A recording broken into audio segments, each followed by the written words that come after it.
I swear I'll pay double, the man choked out, face red, sweat beading on his forehead. Just make it stop. The kid, no older than 17, shuffled forward, hoodie pulled low. Bad jeans. Wrong side of the tracks written all over him. Everyone on the plane knew this wasn't about money. No way. He saw something else. Something deeper. All those fancy doctors couldn't quiet the screaming, but he had an idea. He just knew. He could help. They have no idea how her quiet kindness will change everything. Little did they know, this ain't just about a baby. This is about to turn the whole world upside down. Fate playing a wicked game. Harrison Reed II, CEO of Reed Enterprises and self-made billionaire, felt every pair of eyes on the plane boring into the back of his Italian silk suit as his 6-month-old daughter Olivia's face contorted into an impossible shade of crimson. 3 hours into the transatlantic flight, and the baby hadn't stopped screaming since takeoff. The flight attendant's practiced smile had long since cracked, revealing thinly veiled contempt as she approached, her voice barely audible over the infant's shrieks. "Sir, we've had several complaints. Is there anything else we might try to quiet her down?" Harrison wiped sweat from his brow with a monogrammed handkerchief, desperation etching lines around his eyes. His wife, Catherine, was in Paris on business, and he'd foolishly thought he could handle their daughter alone on the flight to meet her. Now, as passenger after passenger shot daggers his way, he realized how catastrophically wrong he'd been. "I've tried everything," he whispered hoarsely, bouncing Olivia mechanically. "Bottles, toys, walking." His voice cracked with exhaustion. Nearby, an elderly woman tutued loudly, muttering something about people who can't control their children. A businessman in a neighboring seat slammed his laptop shut, jamming noise-canceling headphones over his ears. From the economy section, 17-year-old Marcus Johnson heard the commotion. The heavy curtains separating first class from the rest of the plane couldn't muffle the baby's distress. He shifted uncomfortably in his cramped seat. The threadbare hoodie he had had since freshman year pulled up over his head. In 12 hours, he would be landing in London for the International Chess Championship, his one shot at a college scholarship. He needed rest before the biggest competition of his life. But as the baby's cries escalated and the atmosphere on the plane grew increasingly hostile, something tugged at Marcus's conscience. The memory of his little sister Zoe, now 7, and how only he could calm her when she was colicky as an infant. His mother had called it the magic touch. Before he could second-guess this himself, Marcus unbuckled his seatbelt and stood up, his lanky frame unfolding in the cramped aisle. The flight attendant moving through economy with the beverage cart gave him a sharp look. "Sir, please remain seated. We're experiencing light turbulence." "That baby's been crying for hours," Marcus said, his voice quiet but firm. "I think I might be able to help." The flight attendant's eyes narrowed with suspicion. First class is off limits unless you're a ticketed passenger for that section. Marcus felt the familiar weight of prejudgment settle on his shoulders as she took in his worn jeans, his public school hoodie, and the color of his skin. He'd encountered this look countless times before, in stores where security followed him, in classrooms where teachers expressed surprise at his advanced placement status, in chess tournaments where opponents underestimated him until checkmate. "I understand," he said, his voice steady despite the blood rushing in his ears. "But sometimes the solution comes from unexpected places." But before the flight attendant could respond, the curtain to first class was yanked back, revealing a frazzled Harrison Reed, holding his screaming daughter awkwardly against his shoulder. The businessman's normally immaculate appearance was in shambles, his bespoke shirt wrinkled and stained, his eyes bloodshot from exhaustion. "Please," he said, his voice breaking as he addressed no one in particular. "I'll pay anyone who can get my daughter to stop crying." The moment stretched like taffy, passengers averting their eyes from the powerful man's vulnerability, except for Marcus, who stepped forward, hands slightly raised. "Sir," he said quietly, "I might be able to help your daughter." For a brief moment, something ugly flickered across Harrison's face, doubt, maybe suspicion, as he took in the young black man in economy clothing approaching him. But desperation quickly overrode everything else. 3 hours of non-stop screaming had brought the billionaire to his knees. "You have experience with babies?" Harrison asked, trying to keep the skepticism from his voice. My little sister had colic, Marcus replied, his calm confidence belying his racing heart. May I? He extended his arms toward the wailing infant. Harrison hesitated only a moment before surrendering his daughter. The entire plane seemed to hold its breath, and then Marcus did the unthinkable. But to understand how this moment came to be, how a 17-year-old chess prodigy from Southside Chicago ended up holding a billionaire's baby miles above the Atlantic, we need to go back to when the day began, when two lives from entirely different worlds were set on a collision course that would change them both forever. Hey everyone, if you're enjoying this story so far, make sure to subscribe to our channel and comment where you're watching from. Now let's continue with our story. 6 hours earlier, Marcus Johnson had stood in front of the bathroom mirror in his family's small apartment, straightening the collar of his one good shirt. Outside the thin walls, the city was already alive. Car horns, voices, the distant rattle of the L train that would take him to O'Hare International. On the counter lay an envelope containing his boarding pass, passport, and the carefully folded letter from the International Chess Federation that had changed everything. "You got this?" he whispered to his reflection, repeating his coach's mantra. His fingers, long and deft from years of moving chess pieces, trembled slightly.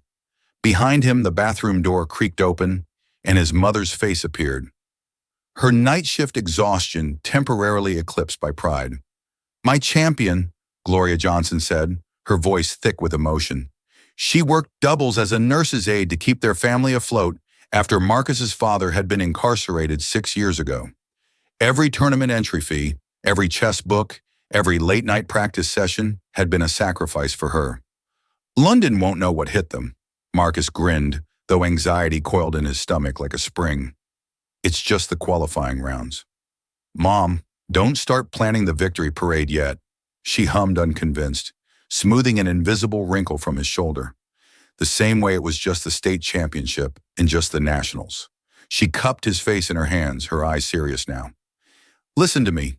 You belong there. No matter what anyone says or how they look at you, you earned this."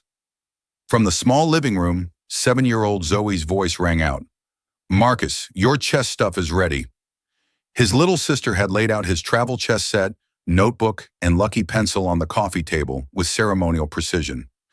20 minutes later, Gloria pressed taxi fare into his palm despite his protests. "No son of mine is taking public transit to the airport for an international flight," she insisted. "Text me when you land, you hear? London is 6 hours ahead, so don't call in the middle of the night." As the taxi pulled away, Marcus caught a final glimpse of his mother and sister waving from their third-floor window. The familiar tightness gripped his chest, the weight of their expectations, their sacrifices, their love. He couldn't afford to fail. Across town, in a penthouse overlooking Lake Michigan, Harrison Reed's morning was unfolding very differently. The panoramic windows of his home office framed the city like a living painting as he concluded a video call with his Tokyo team. "The acquisition goes through today, understood. I don't care what time zone they're in." He ended the call with an impatient tap and swiveled his chair to face his assistant, Vivian, who stood with military precision tablet in hand. "Your itinerary is updated, sir. The jet is fueled and waiting at the private terminal. Mrs. Reed's assistant confirms she'll meet you at the hotel in Paris tomorrow evening." Harrison nodded absently, his attention already shifting to the next item on his mental checklist. At 45, he'd built Reed Enterprises from a small tech startup in his garage to a global conglomerate.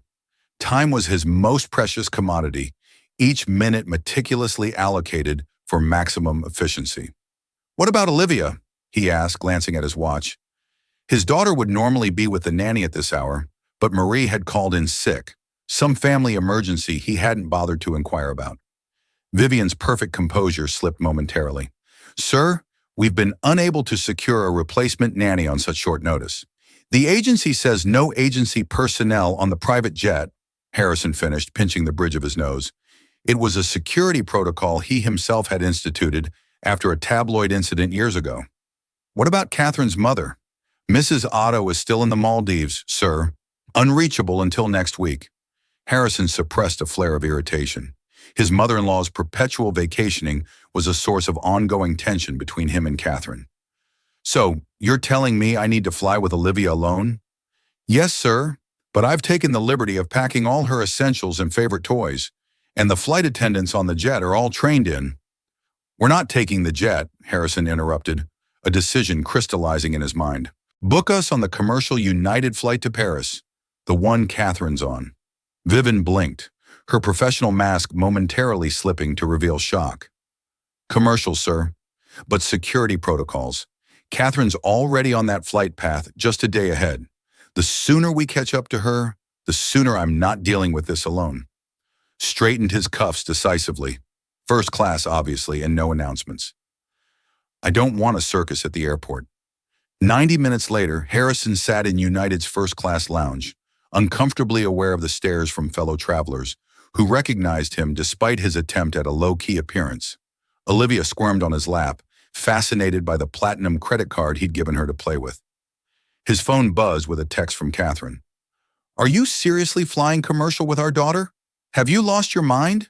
He typed back quickly. Calculated decision. We'll explain when we see you. Olivia's fine.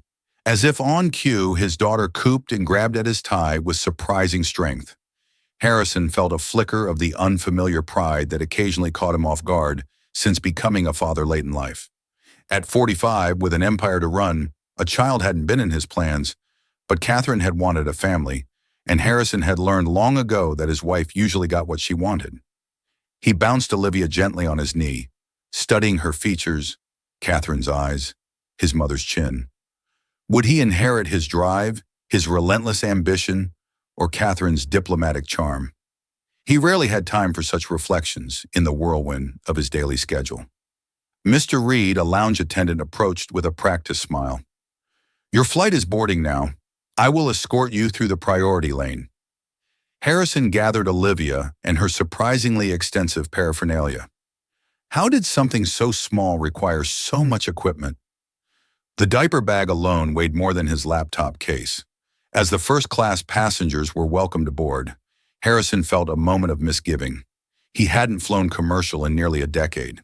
The flight attendant's recognition was immediate, her eyes widening slightly before her training reasserted itself. Welcome aboard, Mr. Reed. May I help you with anything before takeoff? We're fine, he said curtly, settling into the wide seat with Olivia on his lap. He declined champagne, arranged the baby's blanket, and answered 3 urgent emails one-handed before the announcement to switch off electronic devices. As the plane filled, Harrison remained absorbed in Olivia, oblivious to the boarding economy, passengers shuffling past the first-class cabin toward their seats. Among them was Marcus Johnson, who paused briefly at the sight of the famous tech billionaire cuddling an infant. The contrast between the man's austere public image and this tender moment with his child was jarring. A flight attendant cleared her throat pointedly, and Marcus continued down the aisle to his seat in economy, stowing his small backpack carefully. The International Chess Championship had covered his flight, but just barely. His seat was in the last row beside the restrooms, with minimal legroom for his lanky frame. As he settled in, Marcus removed his travel chess set from his pocket, a magnetic miniature board his coach had given him for his 15th birthday. He set up the pieces with practiced precision, preparing to review the opening strategies he'd been studying for months. 45 minutes into the flight, as the seatbelt signed off and the first round of drinks was being served, Olivia Reed began to fuss. At first it was just whimpering, barely noticeable above the ambient noise of the cabin. Harrison jiggled her gently, offering a pacifier that she promptly spat out. The whimpering escalated to crying, then full-throated screaming that seemed impossible from something so small. Harrison's expression shifted from mild concern to barely concealed panic as he rifled through the diaper bag, producing toys, bottles, and blankets in rapid succession. Nothing helped. By the 1-hour mark, passengers in first class were exchanging irritated glances. By hour 2, several had complained to the flight attendants.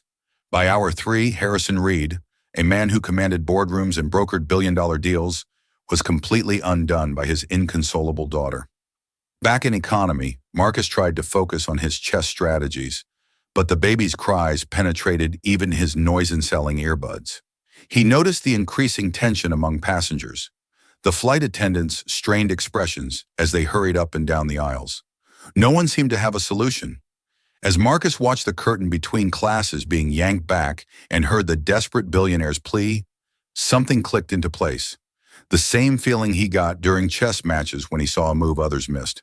A solution where others saw only problems. And so he found himself standing in the first-class cabin, extending his arms toward the wailing infant, while skeptical eyes watched his every move. Harrison Reed reluctantly surrendered his daughter, his expression a complex mixture of doubt and desperate hope. The moment the baby settled into Marcus's arms, something remarkable happened. Marcus cradled Olivia expertly, supporting her head with one hand while he used his other to gently apply pressure to specific points on her back. He began to hum, not a lullaby, but a low rhythmic pattern that vibrated in his chest. His body swayed almost imperceptibly, a subtle rocking motion that seemed to exist outside the turbulence of the plane. "She's probably got gas," Marcus said quietly, his fingers making small circular motions between the baby's shoulder blades. "My sister was the same way. Sometimes it's not about what they need, it's about how their body feels." Olivia's screams gradually subsided to hiccuping sobs, her tiny fist still clenched, but her face relaxing from its alarming shade of red. Harrison stared in disbelief as Marcus continued his gentle ministrations, speaking to the baby in a low, soothing voice. "There you go. That feels better, doesn't it? All that pressure building up inside. Nowhere to go. I bet you tried to tell them, but nobody understood. It's frustrating when no one gets what you're saying." A few more minutes of Marcus' mysterious technique, and Olivia's eyes began to droop. The transformation was nothing short of miraculous. The entire first-class cabin seemed to exhale collectively as the blessed silence settled over them. "How did you?" Harrison began, his voice hushed with amazement. Marcus carefully transferred the now drowsy baby back to her father's arms. "My mom works double shifts. I help raise my sister from when she was a newborn. Some things you just learn by doing." Harrison adjusted his hold on Olivia, trying to mimic Marcus' technique. "I have a team of experts, pediatricians, child development specialists, and none of them showed me that." A slight smile touched Marcus' lips. "With all due respect, sir, some things you can't learn from experts. You have to learn them from experience." The flight attendant who had earlier prevented Marcus from entering first class now hovered uncertainly nearby, witnessing the exchange. Her earlier suspicion had transformed into something like embarrassment. "Man," Harrison said, studying Marcus with new interest, "I believe I owe you a debt of gratitude." He shifted Olivia to one arm and extended his hand. "Harrison Reed." "I know who you are, sir," Marcus replied, shaking the offered hand firmly. "I'm Marcus Johnson." "Well, Marcus Johnson, you just saved everyone on this flight from a collective nervous breakdown, myself included." Harrison gestured to the empty first-class seat beside his own. "Please join me for the remainder of the flight. I'd like to hear more about these techniques of yours." Marcus hesitated, glancing back toward economy. "My bag." "I'll have it brought up," Harrison said, nodding to the flight attendant, who hurried to comply. As Marcus settled into the leather seat, whiter than any chair in his apartment, the contrast between his mourning and present circumstance wasn't lost on him. Just hours ago, his mother had scraped together taxi fare to send him off in style. Now he was sitting in first class beside one of the wealthiest men in America. "So Marcus," Harrison began once Olivia was securely sleeping in the bassinet the flight attendant had finally set up. "What brings you on this flight to Europe? College tour? Family vacation?" Marcus straightened slightly. "Chess tournament, sir. The International Youth Championship in London." Harrison's eyebrows rose with genuine surprise. "Chess? You're a player?" "Yes, sir. Internationally ranked junior master." A calculating look entered Harrison's eyes, the same expression he wore when assessing potential acquisitions. "Fascinating. And yet you also possess these rather unusual childcare skills." Marcus met the billionaire's gaze directly. "Where I come from, you learn to be good at many things. Specialization is a luxury." Something in his tone caused Harrison to tilt his head, reassessing. "Southside Chicago, based on your accent. Competitive chess programs aren't common there, are they?" "No, sir. My elementary school had one teacher who ran a club after hours. Mr. Caswell, a Vietnam vet who learned chess from a Russian prisoner of war. Marcus' fingers absently arranged the cocktail napkin into perfect right angles. He said I had the best tactical mind he'd seen in 30 years of teaching. And this tournament in London, it's significant. Full college scholarship. If I place in the top 3, Marcus said, his voice carefully neutral despite the stakes, plus potential sponsorship for the Grandmaster track. Harrison nodded slowly, processing this information with the same attention he'd give a business proposal. And your parents? They must be very proud. A shadow crossed Marcus' face. My mom is. She works as a nurse's aide, double shifts to keep us afloat since my dad's been gone. Gone, Harrison echoed, then understanding dawned. I see. An uncomfortable silence settled between them, highlighted by the gentle hum of the engines and the soft breathing of the sleeping baby. Mr. Reed, Marcus said finally, I should probably return to my seat. I have some strategies to review before landing. Harrison's hand moved to stop him. Nonsense. The least I can do is offer you a comfortable seat for the duration.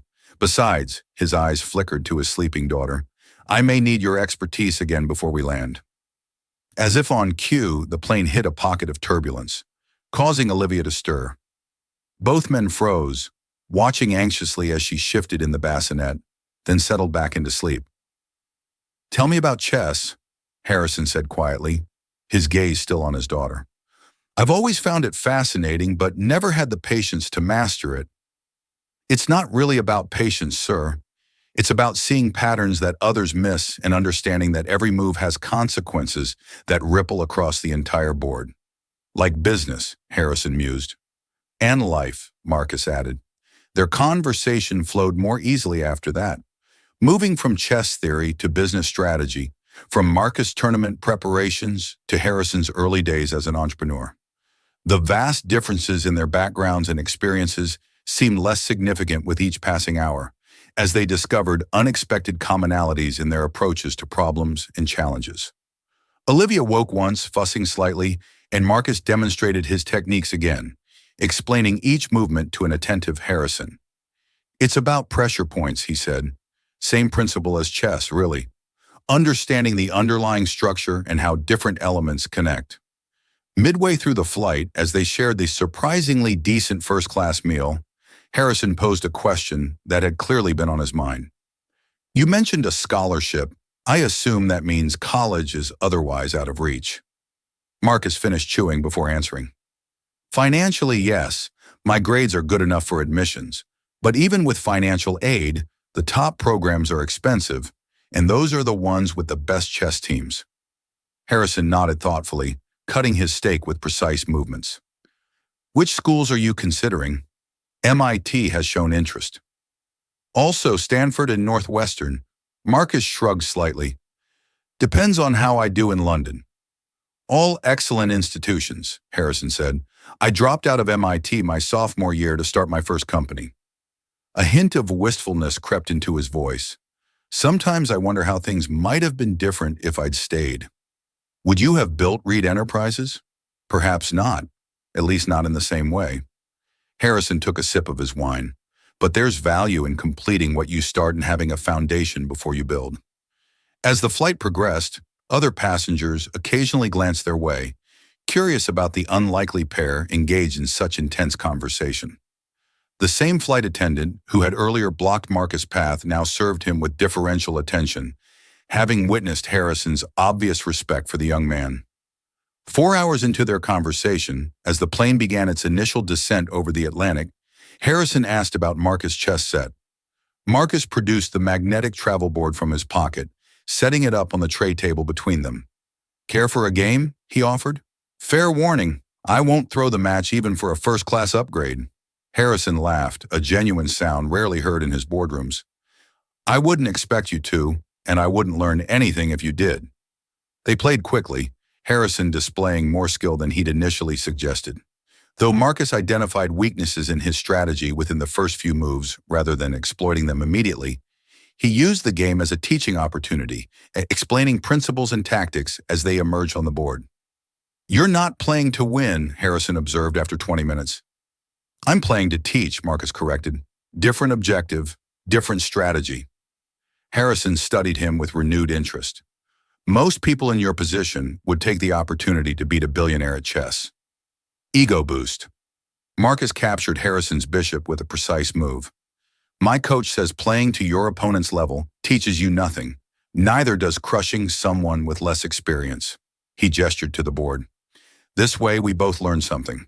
The game concluded with Harrison's inevitable defeat, though more gracefully than it might have been. As they reset the pieces, Olivia began to stir again in her bassinet. Perfect timing, Harrison said, lifting his daughter carefully. We'll be landing soon. Marcus watched as the billionaire attempted to apply the soothing techniques he demonstrated earlier. Harrison's movements were awkward but earnest, his focus complete as he tried to prevent another crying episode. Firm but gentle, Marcus coached quietly. Babies can sense tension. If you're anxious, she'll pick up on it. Harrison adjusted his approach, and Olivia responded positively, gurgling contentedly in her father's arms. The look of triumph on Harrison's face was not unlike his expression after making a particularly good move during their chess game. You're a natural teacher, Marcus, he said.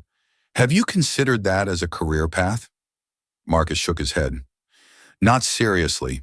In my neighborhood, opportunities are limited. Opportunities can be created, Harris countered.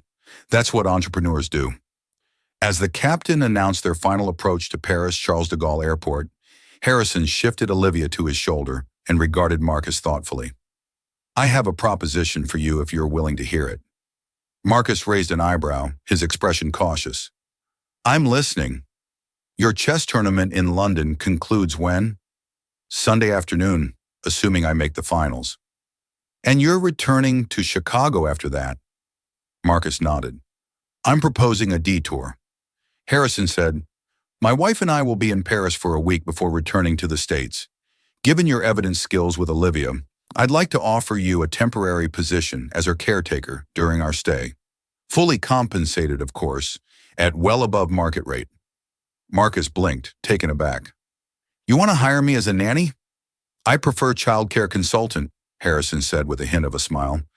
The position includes private accommodation at the Hotel George V, all expenses covered, and a salary that should significantly supplement your college fund regardless of the tournament outcome. The offer hung in the air between them, unexpected and life-altering in its potential. Marcus' mind raced through calculations and considerations. The extra time away from home, the prestigious hotel, the compensation that could change his family's financial situation overnight. But beneath these practical matters ran a deeper current of recognition. Harrison Reed, a man who could hire anyone in the world, was offering him a position of trust with his most precious possession, his child. May I have some time to consider it? Marcus asked, his voice steady despite his internal turmoil. And I'd need to discuss it with my mother. Of course, Harrison nodded, reaching into his jacket pocket for a business card. My private number. Let me know your decision after your tournament. As the plane touched down in Paris, jostling slightly on the runway, Harrison settled Olivia more securely in his arms and turned to Marcus with an expression of genuine gratitude. Regardless of your decision, I want to thank you, Marcus, not just for helping with Olivia, but for the conversation. It's been illuminating. Marcus nodded, understanding the unspoken layers in the billionaire's words. Sometimes the most valuable moves in chess aren't the ones that capture pieces, Mr. Reed. They're the ones that change the structure of the entire board. As they prepared to disembark, the first-class passengers gathering their belongings, Harrison hesitated. One more thing, Marcus. Would you be willing to teach me those techniques properly before we part ways? I have a feeling I'll need them. It would be my pleasure, Marcus replied, and for the first time since boarding the plane in Chicago, he felt the weight of expectation lift from his shoulders. Whatever came next, the chess tournament, Harrison's job offer, his future beyond this unexpected encounter. He had already won something valuable: recognition, respect, the acknowledgement that wisdom comes in many forms from many sources. And as they walked together through the airport, the billionaire and the chess prodigy from Southside Chicago, something fundamental had shifted between them. A connection formed miles above the Atlantic, bridging worlds that rarely intersected on the ground below. If you're enjoying this story, please subscribe to our channel and let us know where you're watching from in the comments. Now let's continue with our story and see what happens next. Catherine Reed was waiting at the private terminal adjacent to Charles de Gaulle, her sleek silhouette a study in controlled impatience as she checked her watch for the third time in 5 minutes. When the doors finally opened and Harrison appeared with Olivia, her expression morphed from irritation to confusion at the sight of the tall young man walking beside her husband. "Harrison," she said, kissing his cheek while taking Olivia into her arms with practiced ease. "I was expecting Marie. Who is this?" Harrison performed the introductions, his tone revealing an unusual level of difference as he explained the circumstances of their meeting. Catherine's perfectly sculpted eyebrows rose fractionally as she assessed Marcus, her initial skepticism gradually softening as she noticed her daughter's contentment. "You managed the entire flight without a meltdown?" she asked, bouncing Olivia gently. "That's practically miraculous. Last time we flew with her, the pilot threatened to make an emergency landing." "Marcus has quite the gift," Harrison said.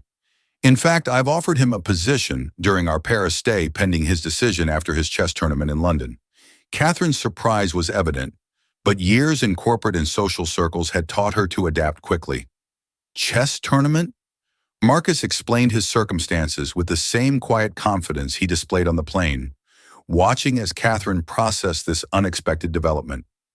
Unlike her husband, whose interest had been primarily pragmatic, Catherine seemed genuinely curious about Marcus' background and achievements.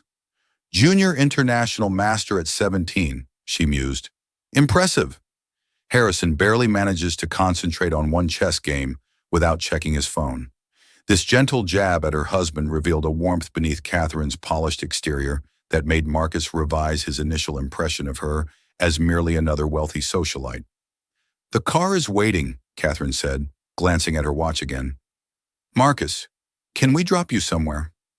"The hotel, perhaps." "Actually," Harrison interjected, "I've arranged for Marcus to be taken to the train station. His tournament in London starts tomorrow." Marcus nodded gratefully. "The Euroar leaves in 2 hours. I should have plenty of time." "Well then," Catherine said, shifting Olivia to her other hip. "Good luck with your tournament, and I hope we'll see you again soon." The sincerity in her voice suggested she meant it. As they prepared to part ways, Harrison extended his hand to Marcus. The handshake was firm businessman to businessman, but there was something else in Harrison's eyes. A recognition, perhaps, of something valuable discovered in an unexpected place. "Remember," Harrison said quietly, "the offer stands regardless of the tournament outcome, though I suspect you'll do quite well." Marcus thanked him, shouldered his backpack, and headed toward the waiting car Harrison had arranged. As he walked away, he heard Olivia begin to fuss in her mother's arms. "Here," Harrison said behind him. "Let me show you something, Catherine. It's all about the pressure points." Marcus smiled to himself as he slid into the sleek town car. Whatever happened in London, something significant had already shifted in his world. A door had opened, revealing possibilities he hadn't imagined when he boarded the plane in Chicago. The Euroar sped through the French countryside, fields and villages blurring past the windows as Marcus reviewed his opening strategies one last time. His phone buzzed with a text from his mother. Landed safely, he typed back quickly. "In France, taking train to London now. You won't believe what happened on the flight." As he began composing a longer message explaining the extraordinary encounter, another text appeared on his screen. This one from an unknown number. "This is Harrison Reed. Just wanted to wish you luck tomorrow." Olivia says, "Thanks again." Marcus stared at the message, a smile tugging at his lips. He saved the number to his contacts before replying, "Thank you, sir. Give Olivia my best." After a moment's hesitation, he added, "Remember firm but gentle pressure, and breathe with her, not against her." The response came almost immediately. "Sage advice for business negotiations as well. We'll keep you posted on my progress." By the time the Euroar pulled into St. Pancras Station, London's evening lights were blinking on across the city. Marcus collected his backpack, double-checking that his chess set and tournament credentials were secure, and stepped onto the platform. The weight of tomorrow's competition settled back onto his shoulders, but it felt different now, balanced by the unexpected validation of the day's events. The tournament hotel was modest compared to the luxury Harrison had offered in Paris, but the lobby buzzed with chess energy. Players from around the world hunched over boards, discussing strategies in multiple languages, sizing up the competition. Marcus checked in, received his contestant packet, and headed to his room to prepare for the morning's first match. As he laid out his tournament clothes, the one good suit his mother had found at a second-hand store and altered to fit him perfectly. His phone buzzed again. This time it was his coach, Frank Desmond, a gruff former champion who'd taken Marcus under his wing 4 years earlier. Arrive safely. Get some sleep. Remember what we practiced. First round opponent is Dmitry Volv, Russian junior champion. Strong opening game, but gets impatient in the middle. Make him wait, Marcus replied with a thumbs-up emoji, knowing Coach Desmond's aversion to unnecessary words. Then he set his alarm, laid out his tournament materials, and tried to quiet his mind for sleep. But as he drifted off, it wasn't chess positions that filled his thoughts. It was the image of Harrison Reed, billionaire CEO, learning to sue his baby daughter with techniques passed down from Marcus' mother, who had learned them from her mother before her. Knowledge flowing across boundaries of class, race, and privilege, connecting 3 generations in an unexpected lineage of wisdom. Morning came too quickly, London's gray dawn filtering through thin hotel curtains as Marcus' alarm chirped insistently. He rose, went through his tournament routine with methodical precision, and headed down to the competition hall where the day's pairings were posted. As his coach had predicted, his first opponent was Dmitry Volv, the Russian prodigy whose aggressive style had dominated European junior championships for the past 2 years. Marcus studied the tournament bracket, mentally calculating his path to the finals when a familiar name caught his eye. Lawrence Kingsley, an American junior champion from New Hampshire, son of a senator, and Marcus, longtime nemesis on the circuit. Their last encounter at the Nationals had ended in controversy when Lawrence's father had questioned the officiating after Marcus' victory. The implied accusation of favoritism had stung, though the tournament committee had firmly rejected the complaint. Lawrence himself stood at the other end of the hall, surrounded by his entourage, coach, assistant, psychological consultant, all provided by his family's considerable resources. He caught Marcus' eye and smirked, a gesture loaded with the same dismissive confidence he displayed at every previous encounter. Marcus turned away, focusing instead on his own preparation.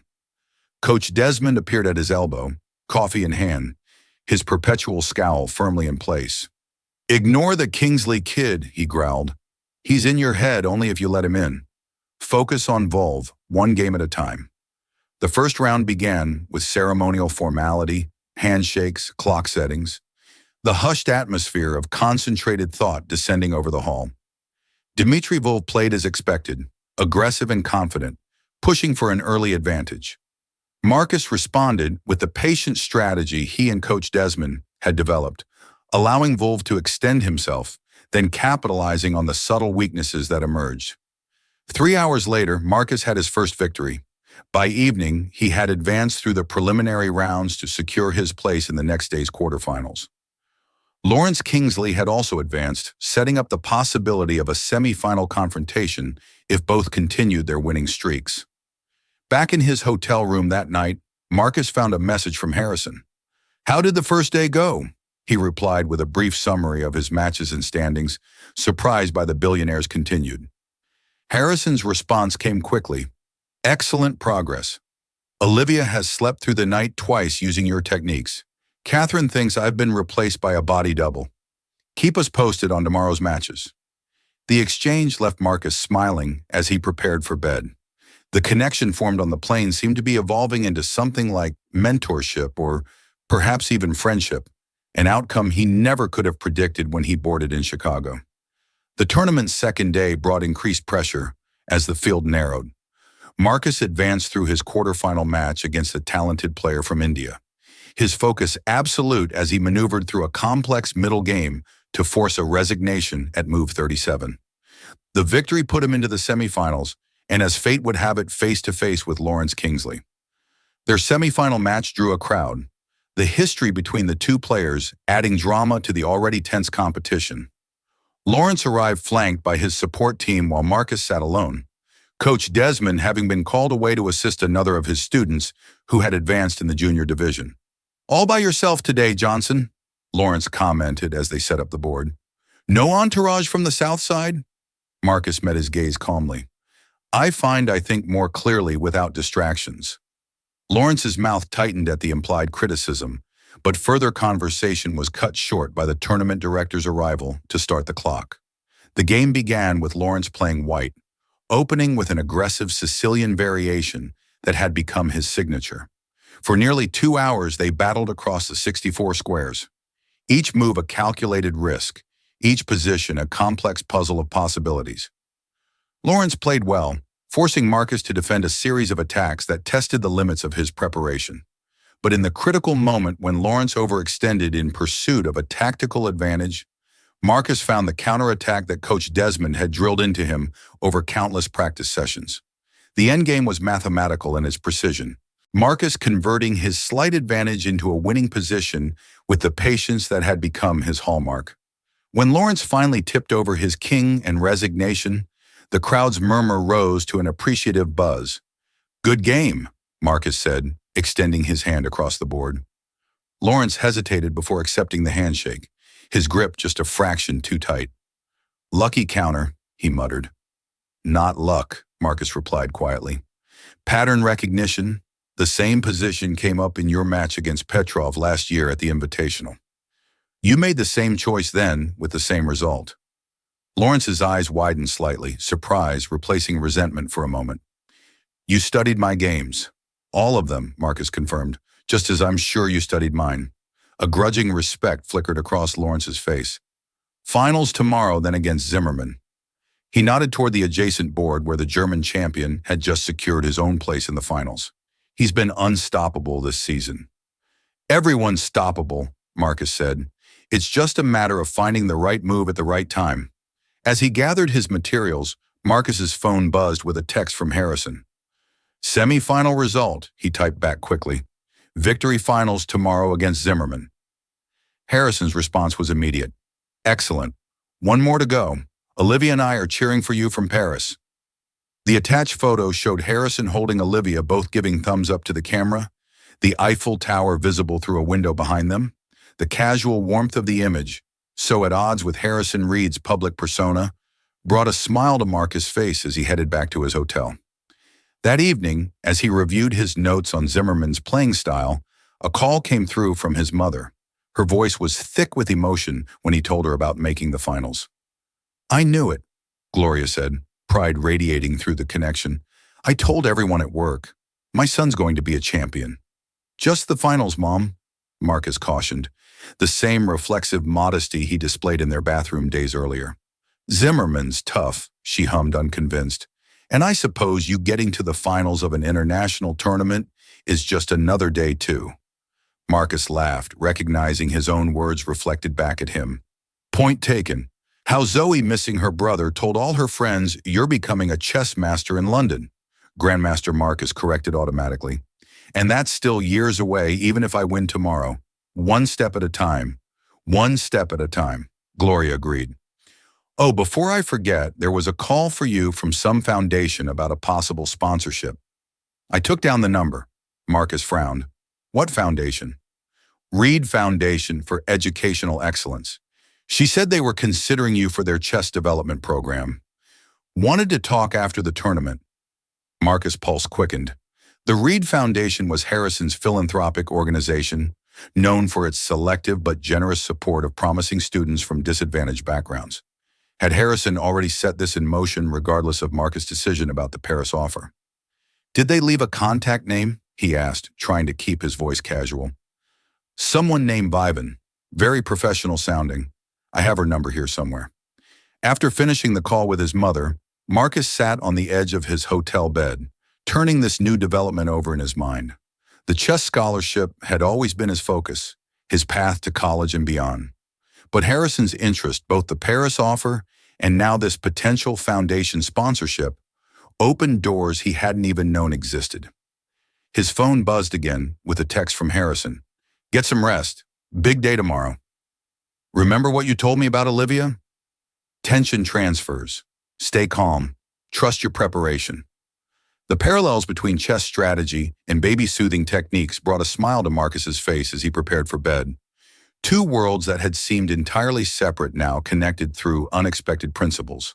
Finals day dawned clear and crisp. London's autumn sunshine streaming through the tournament hall's high windows as spectators filled the viewing area. The match between Marcus and Zimmerman had been promoted as the highlight of the youth championship. The precision-focused German champion versus the intuitive American challenger.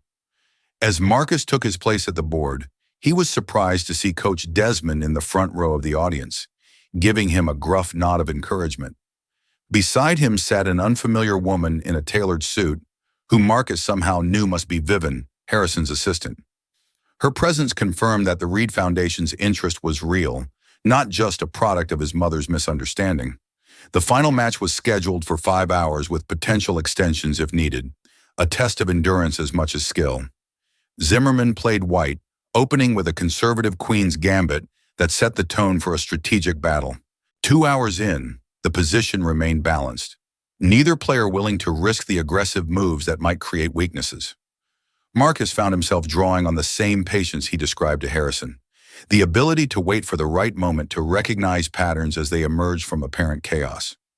In the third hour, Zimmerman began pressing for advantage, perhaps sensing fatigue in his opponent. But Marcus had trained for this, pushing through the mental exhaustion to find clarity in the critical positions. Zimmerman finally overcommitted to an attack on Marcus' queen's side. The counter was there, subtle but devastating, a knight sacrifice that led to a winning endgame combination. The tournament hall erupted in applause as Zimmerman extended his hand in resignation, genuine respect in his eyes. "Brilliant sacrifice," he said in accented English. "I did not see it until too late." "Thank you," Marcus replied, the reality of his victory still sinking in. "Your middle game pressure was intense." As the tournament officials prepared for the award ceremony, Marcus found himself surrounded by well-wishers, reporters, and representatives from chess organizations. Coach Desmond pushed through the crowd to grip his shoulder tightly, the closest thing to a hug the taciturn man ever offered. "Knew you had it in you," he growled. "Perfect execution of our strategy." Before Marcus could respond, Vivian appeared at his elbow, smartphone in hand. "Congratulations, Mr. Johnson. Mr. Reed would like to speak with you when you have a moment." She handed him the phone, and Harrison's voice came through clearly despite the noisy hall. "Marcus, spectacular victory. We watched the live stream of the final moves. Even I could appreciate the brilliance of that knight's sacrifice." "Thank you, sir," Marcus said, still processing the convergence of his chess triumph with this unlikely connection to the billionaire. "I appreciate you taking the time to watch." "Wouldn't have missed it," Harrison replied. "Vivian has information about the Foundation's chess development program. We'd like to discuss it with you in Paris if you're still considering our offer." The awards ceremony was a blur of handshakes, photographs, and the weight of the championship trophy in Marcus's hands. The tournament director announced the scholarship award that had been his primary goal, but it now seemed just one part of a larger picture taking shape around him. Afterward, as the hall cleared and Marcus gathered his belongings, Vivian approached with precise efficiency. "Mr. Reed has arranged for the Eurostar to Paris this evening, if that suits your schedule. The Foundation is very interested in discussing your future development beyond the immediate scholarship." Marcus thought of his mother and sister waiting for news in Chicago of the return flight he'd booked for the following day, and the school he'd be missing if he extended his trip. "Could I make a call first?" he asked. Gloria answered on the first ring, as if she'd been waiting by the phone. When Marcus told her about his victory, her joyful shout was so loud he had to hold the phone away from his ear. "I knew it," she exclaimed. "My champion!" When he carefully explained the situation with Harrison Reed, the Paris offer, and now the Foundation's interest, her initial excitement gave way to thoughtful consideration. "This Reed man," she said cautiously, "he's offering you some kind of job with his foundation." "Two things, actually," Marcus clarified. "A short-term position helping with his daughter in Paris this week, and potentially longer-term support through his educational foundation for chess development in college." Gloria was silent for a moment, processing. "And you trust him, this billionaire who suddenly wants to help?" It was a fair question, one Marcus had asked himself repeatedly since the unusual offer on the plane. "I think I do," he said slowly. He could have just thanked me for helping with his daughter and gone on his way. "This feels genuine." Another pause, then Gloria's voice softened. "You've always been a good judge of character, Marcus. Better than me sometimes. If you feel this is right, then you should explore it." "What about school?" "I'd be missing at least another week. For an opportunity like this, they'll understand." "I'll talk to your principal." Her tone became gently teasing. "Not every day my son gets offered a position by one of the richest men in America."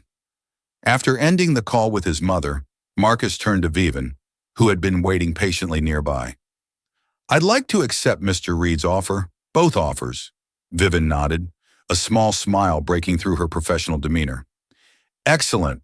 The car is waiting whenever you're ready." As the Euroar carried him back toward Paris that evening, championship trophy carefully stowed in his backpack, Marcus reflected on the extraordinary chain of events that had brought him to this moment. A crying baby on a transatlantic flight, a desperate father at the end of his rope, a young man with skills learned out of necessity rather than choice. His phone buzzed with a message from Harrison. "Congratulations again on your victory. We're looking forward to welcoming you to Paris tomorrow. Catherine has arranged accommodations at the hotel, and Olivia is excited for your chess lessons." Marcus smiled at the joke about the 6-month-old's chess aspirations, typing back, "Thank you, sir. Looking forward to it." Though Olivia may need to work on her fine motor skills before mastering the knight move, Harrison's response came quickly. "She's ahead of schedule on everything. See you tomorrow, champion." The title felt strange but not unwelcome. Champion not just of the chess tournament, but of an opportunity that extended far beyond the 64 squares of a chessboard. As the French countryside blurred past the train windows, Marcus thought about the parallel journeys that had brought him and Harrison Reed to that moment on the plane. The billionaire entrepreneur and the South Side chess prodigy, each carrying their own burdens and expectations. Two lives that would never have intersected, but for a baby's cry and a young man's decision to step forward when no one else would. In chess, they called it a fork, a single move that created multiple threats, forcing the opponent to choose which piece to save and which to sacrifice. But sometimes, rarely, there came a move that changed everything, that transformed the entire structure of the game and created possibilities where none had existed before. Marcus Johnson had made such a move when he stood up from his economy seat to offer help to a desperate father.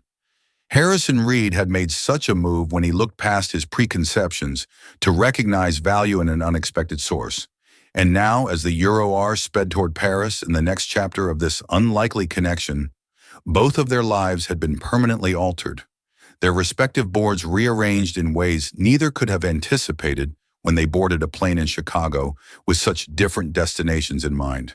If you've enjoyed this story so far, please subscribe to our channel and let us know in the comments where you're watching from. We're about to reach the conclusion of this incredible journey. The Hotel George V stood like a palace amid the elegant streets of Paris's Icement. Its limestone facade and Art Deco details spoke to a century of luxury and tradition. As the hotel's sleek town car delivered Marcus from the train station, he felt the familiar weight of being an outsider, the same sensation he'd experienced at his first chess tournaments in wealthy suburbs and academic competitions where other students arrived in private school uniforms. The doorman greeted him with practiced courtesy, though Marcus didn't miss the subtle assessment in his glance, taking in the well-worn backpack and the careful way Marcus handled his tournament trophy. But any awkwardness dissipated when the hotel manager stepped forward, extending his hand. "Mr. Johnson, welcome to the Four Seasons. George V. Mr. Reed has informed us of your arrival. Allow me to escort you to your accommodations." The accommodations proved to be a suite larger than his family's entire apartment, with tall windows overlooking a courtyard garden. Fresh flowers adorned marble-top tables, and a welcome basket contained an assortment of French delicacies alongside a handwritten note from Catherine Reed. "Congratulations on your victory. We look forward to seeing you at breakfast tomorrow. Rest well."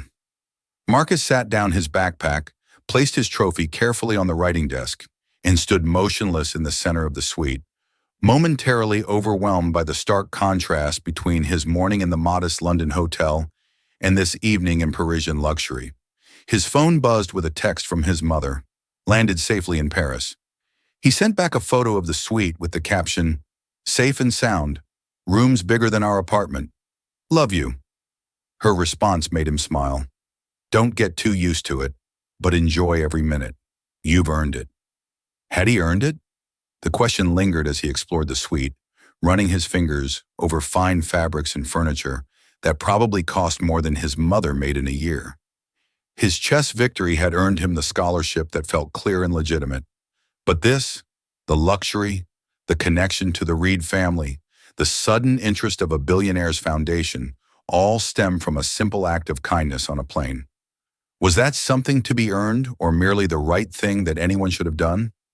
Morning brought answers, or at least the beginning of them, when Marcus joined the Reed family for breakfast in their penthouse suite. Harrison greeted him with a warmth that seemed to genuinely surprise Catherine, who watched their interaction with thoughtful interest. Olivia strapped into a high chair, cooed and waved her arms at the sight of Marcus. "She remembers you," Catherine remarked, sipping her coffee. "That's remarkable given how young she is. Babies are more perceptive than we give them credit for," Marcus replied, accepting a cup of coffee from the suite's butler. "They pick up on energy and intention, not just faces and voices." Harrison nodded, his expression serious. "That's precisely what I wanted to discuss with you, Marcus. This perception you have, it's unusual." Over breakfast, Harrison outlined his proposal in greater detail. The short-term position would involve Marcus staying in Paris for the week, helping with Olivia, while Harrison and Catherine attended a series of business functions and charitable events. The longer-term opportunity through the Reed Foundation would provide not just financial support for college, but mentorship, internship placements, and development of what Harrison called Marcus' unique interpersonal intelligence. "I've built my career on recognizing talent in unexpected places," Harrison explained, cutting his omelet with precise movements. "What you demonstrated on that plane wasn't just a knack for childcare. It was emotional intelligence, problem solving under pressure, and the ability to bridge worlds that rarely connect. Those are rare skills, Marcus. Skills my foundation and my company value highly." Catherine leaned forward, her initial reserve now replaced with genuine engagement. What Harrison is trying to say in his typically roundabout business fashion is that we'd like to invest in your future beyond chess, beyond college, though those remain important components. Marcus sat down his coffee cup carefully, processing their words. "May I ask why? I appreciate the opportunity, but there must be thousands of talented young people you could support." Harrison and Catherine exchanged a glance that contained an entire conversation. It was Catherine who finally answered. "Frankly, Marcus, what you did on that plane forced us to confront some uncomfortable truths about our assumptions, about how we've structured our lives to insulate ourselves from certain realities.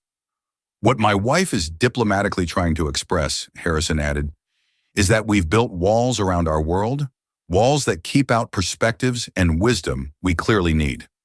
He gestured toward Olivia, who was happily mashing banana into her high-chair tray. "We have experts and consultants for everything related to our daughter, yet none of them could do what you did instinctively." "That's not entirely fair," Marcus said, surprising himself by defending the unknown experts. "They probably didn't have the specific experience I had with my sister. Different backgrounds lead to different kinds of knowledge." "Precisely," Catherine said, her expression approving. "And that's why diversity of experience and perspective matters, not just as some corporate talking point, but in practical, everyday ways." Harrison nodded, his gaze thoughtful as it rested on Marcus. "The foundation program I'm proposing isn't charity, Marcus. It's an investment in you, certainly, but also in what you represent, the talent and potential that exists beyond the narrow pipelines traditional institutions recognize." As the conversation continued, Marcus began to understand that what had started as a chance encounter on a plane had evolved into something more significant for the Reed family. A catalyst for reassessing their approach to privilege, opportunity, and the invisible barriers that separated their world from his. The week in Paris unfolded with a rhythm that balanced Marcus' responsibilities to Olivia with opportunities to explore the city, and continue his chess studies. Harrison had arranged for him to meet with a French grandmaster for several coaching sessions, while Catherine ensured he experienced cultural highlights beyond the typical tourist attractions. Caring for Olivia proved both rewarding and illuminating. The baby responded to him with consistent delight, and Marcus found himself teaching both Harrison and Catherine the techniques his mother had passed down, not just the physical methods of soothing and comfort, but the underlying philosophy of respect and attention. "You listen to her?" Catherine observed one evening as she watched Marcus calm Olivia after a particularly fussy day. "Not just to her cries, but to what she's trying to communicate before she gets upset." Marcus nodded, gently working pressure points along Olivia's tiny spine. "My mom calls it speaking, baby. It's about recognizing patterns and signals before they escalate. Kind of like chess, seeing the position developing before the critical moment arrives." Harrison, who had been observing from the doorway, entered the nursery with uncharacteristic hesitation. Would you show me again? I've been practicing, but I can't seem to get it right." The vulnerability in the billionaire's request struck Marcus deeply. Here was one of the most powerful men in the business world, accustomed to commanding rooms and making decisions affecting thousands of lives, asking for guidance from a 17-year-old from Southside Chicago. "Of course," Marcus said, carefully transferring Olivia to her father's arms. "It's all about confidence in your movements. Babies sense uncertainty immediately." As he guided Harrison's hands, demonstrating the proper pressure and rhythm, Marcus reflected on how this moment inverted the traditional power dynamics between them. In this room, with this specific knowledge, he was the authority. His experience valued precisely because it came from outside Harrison's usual spheres of influence. By the end of the week, as Marcus prepared to return to Chicago, the relationship between him and the Reed family had evolved into something neither side could have anticipated. Harrison and Catherine had come to rely on his insights about Olivia, while Marcus had gained a new perspective on the world of privilege and power the Reeds inhabited, its advantages and limitations, its insulations and blind spots. On his final evening in Paris, Harrison invited Marcus to join him for a walk along the Seine. As they strolled past the street lamps reflecting in the dark water, Harrison broached the subject they'd both been circling. "The Foundation's offer remains open," he said. "Full support through college mentorship internships at Reed Enterprises if you're interested. No strings attached regardless of your career path." Marcus nodded, watching a tour boat glide beneath the bridge, its lights creating ripples of gold on the water's surface. "It's an incredible opportunity, one that could change everything for me and my family." "But," Harrison prompted, hearing the unspoken reservation in Marcus' tone. "But I need to be sure I'm accepting it for the right reasons," Marcus said carefully. "That it's not just compensation for helping with Olivia, or worse, some kind of charity case that makes you feel better about yourself." Harrison stopped walking, turning to face Marcus directly. In the lamplight, the lines of privilege and power that usually define the billionaire's face seemed softened, revealing the human complexity beneath. "Let me be clear, Marcus. What I'm offering isn't charity or compensation. It's recognition of exceptional talent and character. Same recognition I'd give to any promising young person I encountered, regardless of circumstances." He paused, choosing his next words with care. "The differences that our paths would never have crossed without that flight. The worlds we inhabit are separated by more than just economic barriers. They're separated by systems designed to keep them distinct." Marcus considered this understanding the truth in Harrison's words. "So this is about disrupting those systems." A smile touched Harrison's lips. "In a small way, yes, one connection at a time, one recognized talent at a time." He gestured toward the city lights surrounding them. "The greatest waste in our society is human potential left undeveloped because of artificial barriers. My foundation can't fix the entire system, but it can build bridges where opportunities arise." They resumed walking, silence settling between them as Marcus weighed the offer against his concerns about independence, about earned versus granted opportunity, about the complex dynamics of privilege and assistance. "There's something else you should know," Harrison said eventually. "Something Catherine and I discussed after watching you with Olivia this week. We're establishing a new initiative through the foundation, a program to identify and develop emotional intelligence and caregiving skills in underserved communities. Marcus glanced at him, surprised. Based on what you showed us, Harrison confirmed, the wisdom passed down through families like yours, the practical knowledge that exists outside formal education systems. We want to create pathways for that wisdom to be recognized, valued, and shared more widely. The magnitude of this development, a Billionaire's Foundation launching an initiative inspired by the skills Marcus' mother had taught him, left him momentarily speechless. The program would benefit from your input, Harrison continued. Not now, perhaps, but after college, when you've had time to develop your own path and perspective. As they completed their circuit along the river and turned back toward the hotel, Marcus felt the pieces of his decision falling into place like a well-executed chess endgame. The foundation's support would open doors without determining which ones he chose to walk through. The connection to the Reed family would become part of his story without defining it entirely. I'd be honored to accept the foundation's support, he said finally, and to contribute to the new initiative when the time comes. Harrison extended his hand, and they shook, no longer the desperate father and helpful stranger from the plane, but two individuals recognizing value in each other across the divides that might otherwise have kept them apart. The following morning, as Marcus prepared to depart for the airport, Catherine presented him with a small box elegantly wrapped in silver paper. A token of our appreciation, she said, though it hardly seems adequate. Inside was a chess set unlike any Marcus had seen, pieces crafted from carved jade and rose quartz, the board inlaid with mother of pearl and ebony. An accompanying card bore a handwritten note for the champion, who showed us that the most valuable moves are the ones that change the entire board. With gratitude, Harrison, Catherine, and Olivia Reed. As the hotel carried him toward Charles de Gaulle Airport, Marcus' phone buzzed with messages from his mother and sister, eager for his return, from his chess coach already planning for the next tournament, from classmates curious about his international adventure, and one final text from Harrison Reed. Safe travels, Marcus.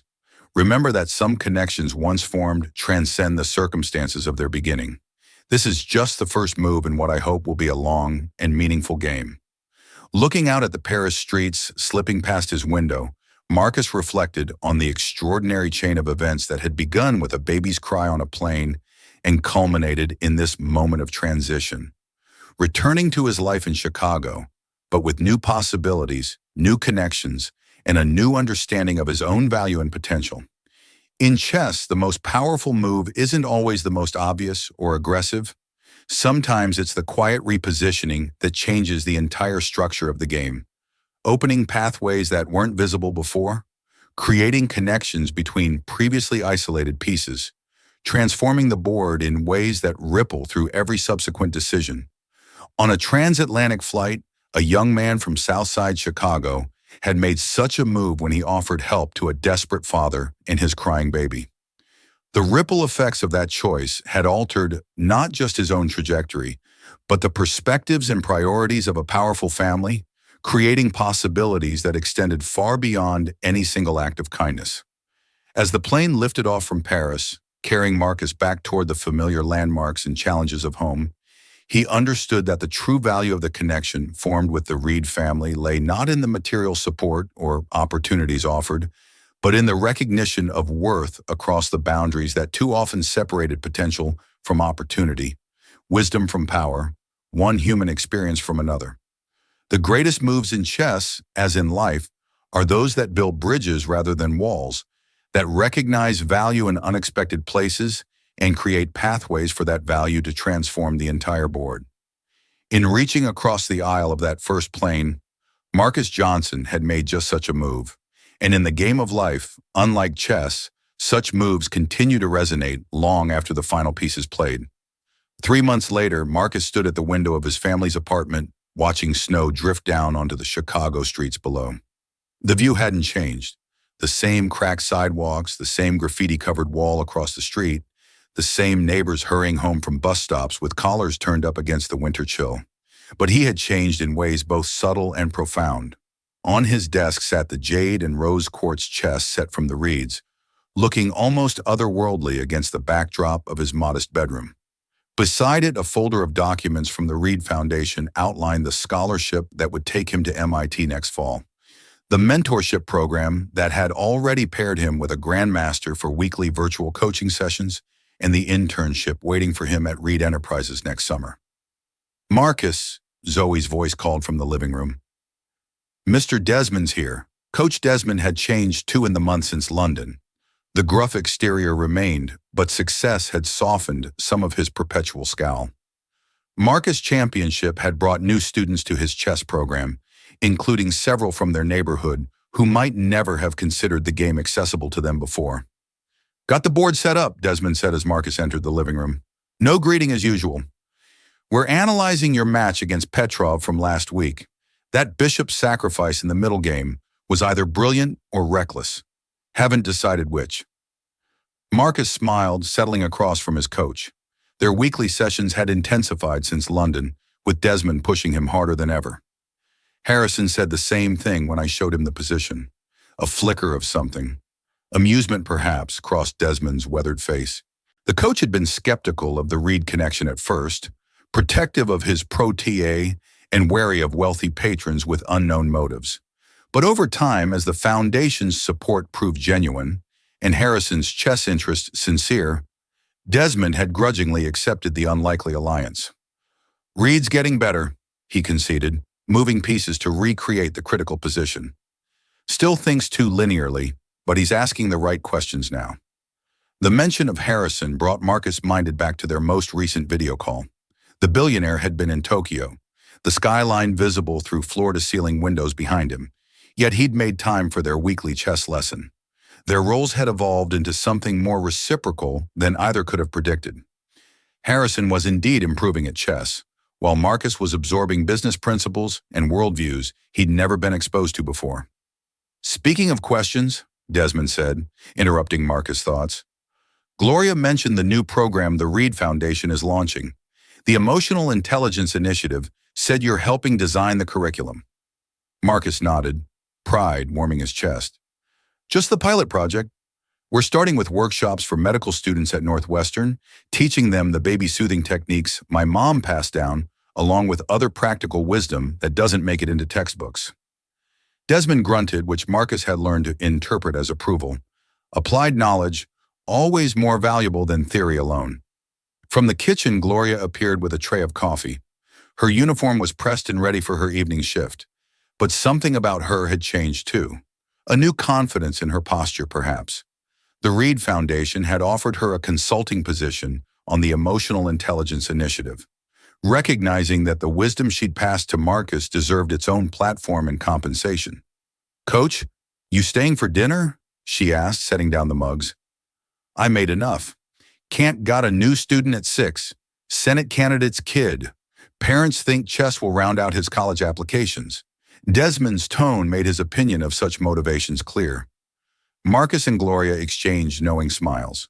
Desmond complained about his wealthy students, but the fees they paid subsidized his work with talented kids from neighborhoods like theirs. After Desmond left, Marcus helped his mother prepare dinner, moving around their small kitchen with a comfortable rhythm of long practice. As Zoe set the table, chattering about her school day, Marcus found himself reflecting on the strange parallel worlds he now inhabited. One day he might be here chopping vegetables beside his mother in their Southside apartment. The next he could be dining in the Reed penthouse overlooking Lake Michigan or video conferencing with Harrison from a luxury hotel on another continent. The contrast was still jarring at times, but increasingly Marcus saw himself as a bridge rather than a visitor to either realm. His phone buzzed with a text from Catherine Reed. Olivia rolled over for the first time today. "Wish you could have seen her face. Video call tomorrow." Marcus smiled, typing back a quick response. The Reeds had become something unexpected in his life. Not quite family, not merely benefactors, but genuine connections that defied easy categorization. Catherine especially had proven herself more complex than his initial impression. Behind her polished exterior was a sharp mind and a surprisingly progressive worldview that had shaped many of the Foundation's initiatives. "That Catherine?" Gloria asked, noticing his expression. Olivia rolled over today. "First time 9 months already?" Gloria shook her head, amazement in her voice. Seems like yesterday you were telling me about calming her on that plane. It does. Marcus agreed, helping Zoe fill water glasses. Sometimes I still can't believe how everything changed from that one moment. Gloria paused her cooking, turning to look at her son fully. Some people go their whole lives without recognizing those pivotal moments when they happen. You not only saw it, you had the courage to step into it. Pride shone in her eyes. That's as rare as your chess talent may be rare. As they sat down to dinner, the conversation shifted to Zoe's upcoming science fair and Gloria's new schedule at the hospital. Normal family matters that grounded Marcus amid the increasingly extraordinary opportunities unfolding in his life. After dinner, while helping with dishes, Marcus's phone rang with an unfamiliar number. "Is this Marcus Johnson?" a crisp professional voice asked when he answered. "Yes, it is. This is Dr. Alina Winters from the Chicago Tribune. I'm writing a feature on innovative educational initiatives, and Harrison Reed suggested I speak with you about your experience with the Reed Foundation's new emotional intelligence program." Marcus caught his mother's questioning glance and gave her a thumbs up. "I'd be happy to discuss it. When would you like to talk?" As he scheduled the interview, Marcus realized this was another aspect of his new reality, becoming a spokesperson not just for his own journey, but for the larger vision he and the Reeds were building together. The responsibility felt weighty but right. Later that evening, as snowflakes continued to drift past his window, Marcus opened his laptop to work on his college application essays. MIT was his primary goal, but the Reed Foundation's support meant he could apply to several top programs without financial constraints. The blank document stared back at him, cursor blinking. How did one distill the past few months into 500 words? How could he explain that a crying baby on a transatlantic flight had altered the trajectory of his life without sounding like he was writing fiction? His phone buzzed again. Another text, this time from Harrison. "Reviewing plans for summer internship program. Thinking your chess skills would translate well to our strategic planning division. Thoughts?" Marcus smiled, typing back. "Interested, but still learning what strategic planning actually involves. Chess has clear rules and defined borders. Real world is messier." Harrison's response came quickly. "Precisely why your perspective would be valuable.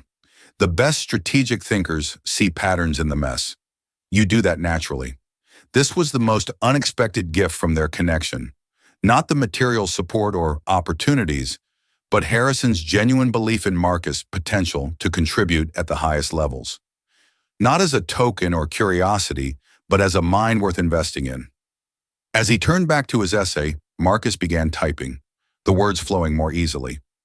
Now in chess, the most powerful move isn't always capturing an opponent's piece. Sometimes it's positioning your own pieces in relation to each other, creating connections that transform the entire board. Life, I've learned, works much the same way. The next morning brought fresh snow and a call from Lawrence Kingsley of all people.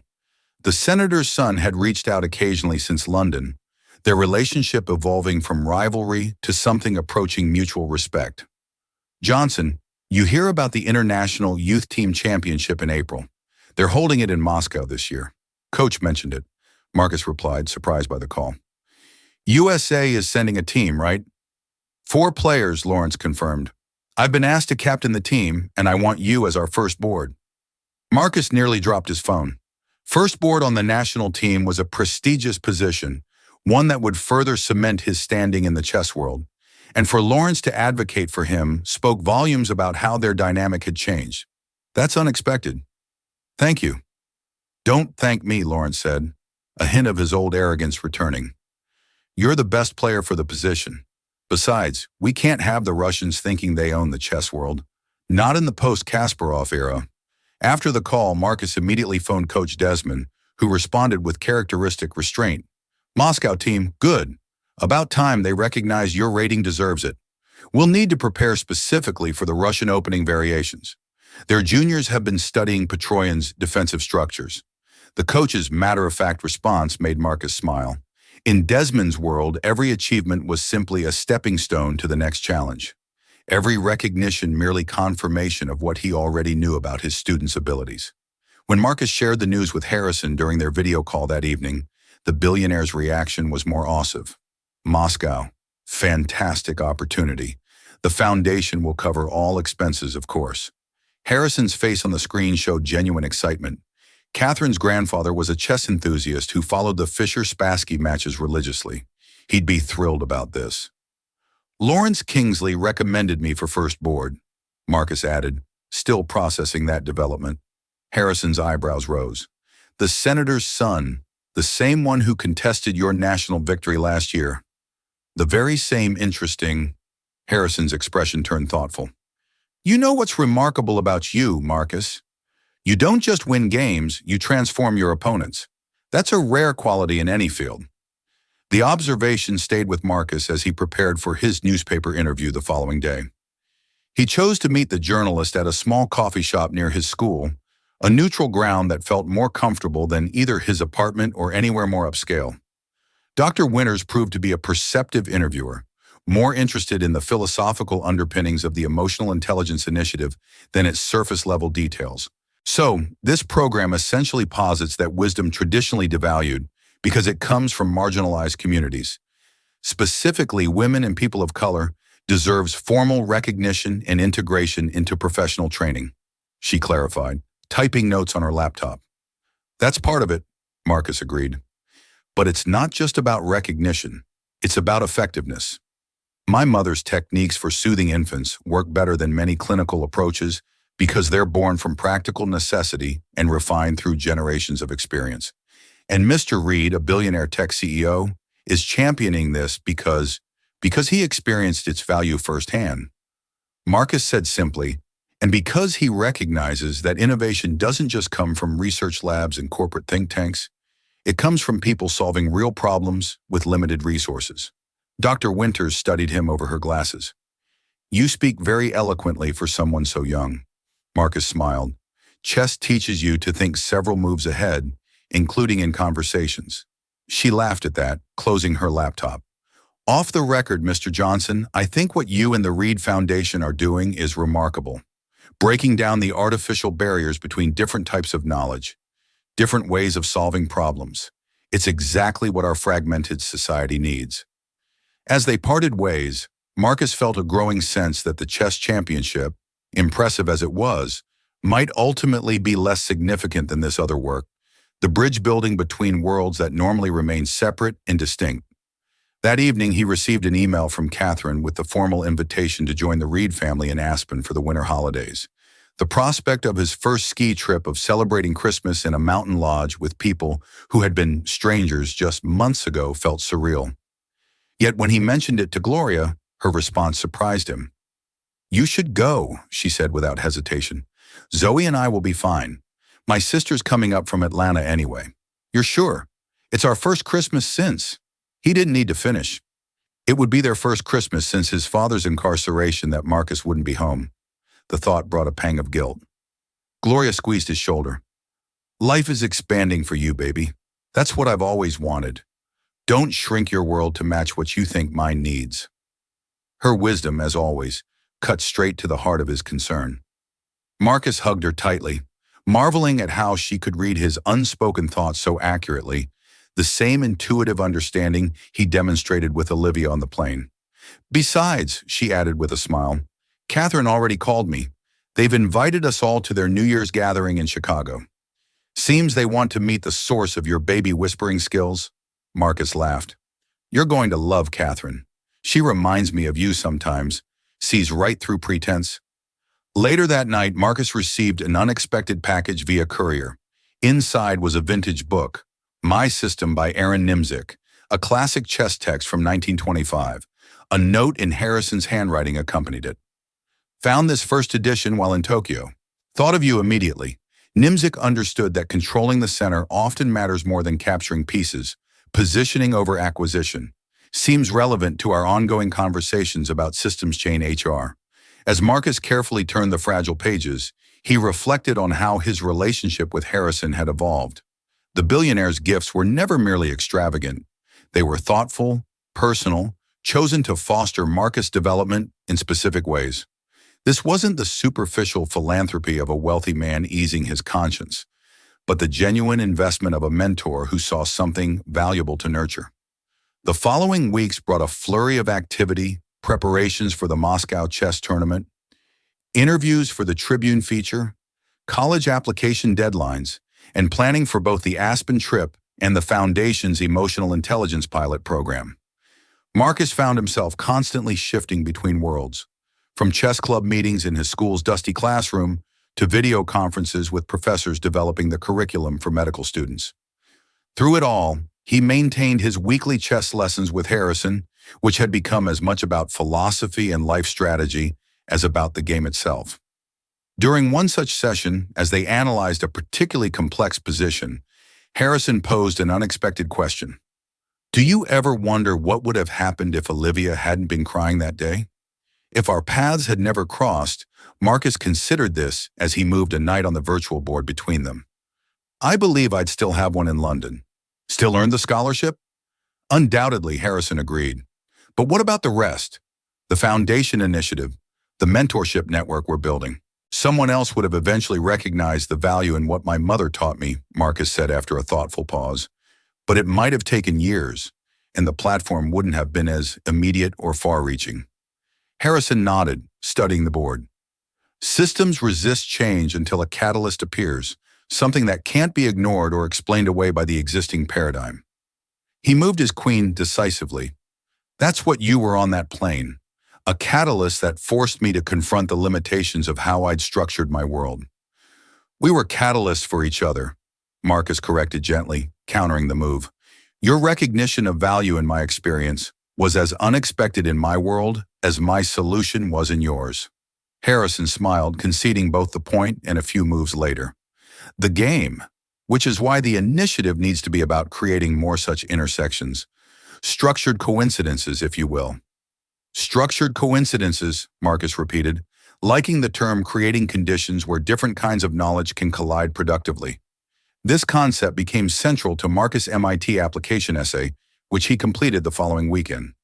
Rather than focusing solely on his chess accomplishments or the dramatic encounter on the plane, he wrote about the systems that normally prevented such connections and the potential for institutional change when those barriers were intentionally dismantled. When Gloria read the finished essay, her eyes glistened with pride. You're not just going places, Marcus. You're making new places, new paths. I learned that from you, he said, meaning it deeply. You never let circumstances define what was possible. The truth of this statement resonated through their modest apartment, where determination and sacrifice had created opportunities that statistics said shouldn't exist. The Reed Foundation might have amplified Marcus' potential, but its seeds had been planted and nurtured long before Harrison Reed entered their lives.